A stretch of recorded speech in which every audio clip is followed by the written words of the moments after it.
निंबाळकर आणि समद काझी यांची दुर्दैवी जी हत्या झाली त्याला आता जवळजवळ 20 वर्ष होत आलेली आहेत आणि गेली 17 वर्ष या विषयाच्या बाबतीतला कायदेशीर जो प्रक्रियेचा विषय आहे तो चालू आहे, प्रदीर्घ चालू आहे।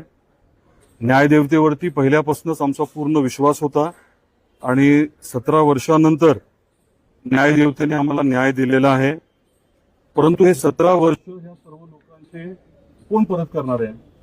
आज आपण आदरणीय डॉक्टर पद्मसिंह पाटील साहेबांची परिस्थिती बघितली। 17 वर्ष त्यांना हे सगळं सहन करावं लागलं। त्यांचा या विषयाशी कुठला संबंध नसताना राजकीय षडयंत्र जे केलं गेलं, आता टप्प्याटप्प्याने सगळ्याच गोष्टी पुढे येतील। परंतु आज निश्चितपणे आम्हाला सर्वांनाच मोठं समाधान आहे की न्यायदेवतेने आम्हाला न्याय दिला। दुर्दैवाने डॉक्टर साहेबांना नेमकं काय झालंय सांगू शकत नाही, त्यांना ते कळणारही नाही। पण ही परिस्थिती कशामुळे उद्भवली, हे षडयंत्र जे आहे ते कोणी कशामुळे केलं, त्याच्यामध्ये कोण कोण प्यादे होते। आदरणीय डॉक्टर पद्मसिंह पाटील साहेब, आपल्याला कल्पना असेल की साधारण 1990च्या दरम्यान मुख्यमंत्री होणार होते। तसा त्यांना शब्द दिला होता, काही कारणामुळे ते होऊ शकलं नाही।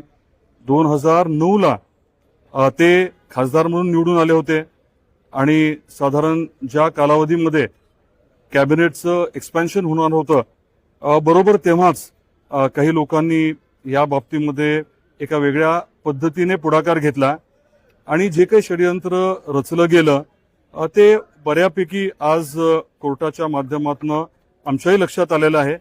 आणि एकदा प्रत्यक्षात कोर्टाची ऑर्डर उपलब्ध झाल्यानंतर, त्याचं वाचन केल्यानंतर मग मी आपल्याला सविस्तर बोलू शकेन।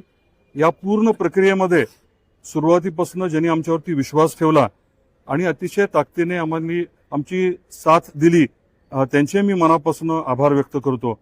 आई तुळजाभवानी आणि संत गोरोबा काकांचा आशीर्वाद नेहमीच डॉक्टर पद्मसिंह पाटील साहेबांच्या पाठीशी आहे। लाखो करोडो जनतेचा त्यांच्यावरती विश्वास आहे, प्रेम आहे आणि आज निश्चितपणे न्यायदेवतेने आम्हाला न्याय दिलाय, एवढी भावना मी व्यक्त करतो। 1990 मध्ये तुम्ही काँग्रेसमध्ये असताना त्यांना मुख्यमंत्री पदाचा शब्द दिला गेला, ते झालं नाही। 2009 मध्ये कॅबिनेट मंत्री होणार अशी शक्यता होती, त्यावेळेला सुद्धा एक्सपॅन्शनच्या वेळेलाच हा सगळा खटला पुढे आणला गेला। जाणीवपूर्वक पक्षातीलच काही लोकांनी हे षडयंत्र रचलं होतं। याबद्दल मी आज बोलणार नाही। इतके दिवस मी जास्त बोललो नाही की आमच्यापैकी कोणीच जास्त बोललं नाही, कारण हे सगळं न्यायप्रविष्ट होतं। बरेच जण ह्याचा राजकीय फायदा घेत होते, अतिशय चुकीची विधानं, धादांत खोटी विधानं करत होती, परंतु मी तेव्हा काहीच बोललो नाही।